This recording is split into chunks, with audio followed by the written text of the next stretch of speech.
What do you make of sterling's reaction today? Felt a little squeezy. Didn't take us that far, though. Yeah, I think that's exactly the point. I mean, we're still below where we were when Dominic Raab resigned almost exactly a week ago. It was trading above 129 very comfortably at that point. So it feels that, I mean, the market's clearly taking it as being a piece of good news, but there's going to have to be an awful lot more pieces of good news before we can breathe a sigh of relief. Is it a head fake? Because we still have the parliamentary vote still to come and the arithmetic there looks significantly more difficult. And I think that's exactly the point. This is really about what happens in Parliament. It seems to me at the moment the market must be pricing in the idea that we're not going to go right through on the first vote, given that arithmetic. So the fact that sterling actually is, relatively speaking, stable at the moment, I think probably says this is a market that's starting to think we have that top moment, we have that second vote.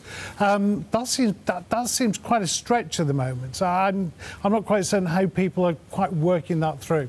How easy is it to price on a directional basis here? We'll talk about volatility in a moment. Yeah. But I know lots of people that have got decision trees on their walls on whiteboards as they try and figure out and price the various options and outcomes that they're looking at, and there seem to be many of them. Yeah. We haven't talked about the second referendum, which has some traction but not that much traction at the moment. There is the general election. There is the possibility of a Corbyn administration. There seem to be a series of outcomes here that are very difficult to price. So I think one of the things actually the last week has provided is useful little bits of evidence to try and work out what the market is pricing in. So the leadership challenge, as that started to fade, sterling stabilised. We had talk a number of times over the course of the last week with comments from Labour about the second election. John McDonnell was talking about that, I think, yesterday.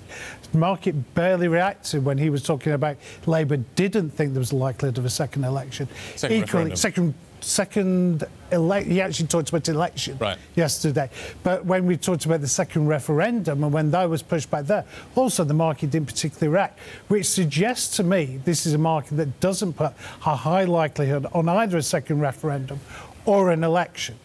Therefore, it must be starting to think about one of two possible outcomes. Either we finally make the vote and we get through on the deal where it currently stands, or there's a hard Brexit. Now, I find it hard to believe, given how stable sterling currently is, that the market's seriously thinking about a hard Brexit. So it has to be. The only thing it can be pricing in at the moment is the deal gets passed at some point.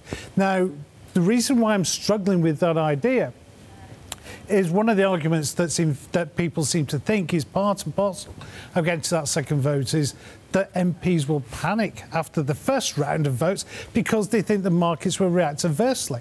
But if they're already pricing that was my next question is do we get what is a sufficient and this is purely in the realms of speculation, what do you think a sufficient market reaction is for MPs to sit up and pay attention? Because I spent a few hours down in Westminster a couple of days back, and talking to MPs, they're like, we should probably pay more attention to that, but we're not. And so that's exactly the point. How do you work out what will cause that level of concern? Is it about a percentage move, or is it about the point where it actually starts to appear on the front pages of the newspapers and the popular newspapers at that? Because that's possibly what you don't need right now, is an adverse reaction in the public. Just in terms of the asymmetry of possible reactions here, it strikes me that, as you say, the downside is more limited than the upside at this point. And I just wonder how, again, you position yourself around that. If you're particularly in the options market, is the right side tail risk potentially a better risk-adjusted payoff than the downside tail risk, than the left-hand side tail risk? I mean, and thinking about exactly that over the course of the last few days, it's still hard to say. So let's assume that we're pricing in, we're going to have a deal and we're going to have a soft Brexit. We haven't priced in hard Brexit. Now, you do know that if that happens, that's going to be a fairly extreme move. But equally, to the upside, let's say that something dramatic happened. Let's say we did have a second referendum. Let's say that within that there was a question that said we're going to remain. And let's say the British public voted remain. Where could we be? Well, think about where sterling was back on the mid-June of 2016, ahead of the referendum. We're at 150 plus. But of course, you've then got to factor in, what does this mean for UK politics post remaining in the EU? What did it do for support for the Conservative Party if Heartland's Conservatives were still Leave voters and they've seen that party suddenly go, no, actually, we're going to remain?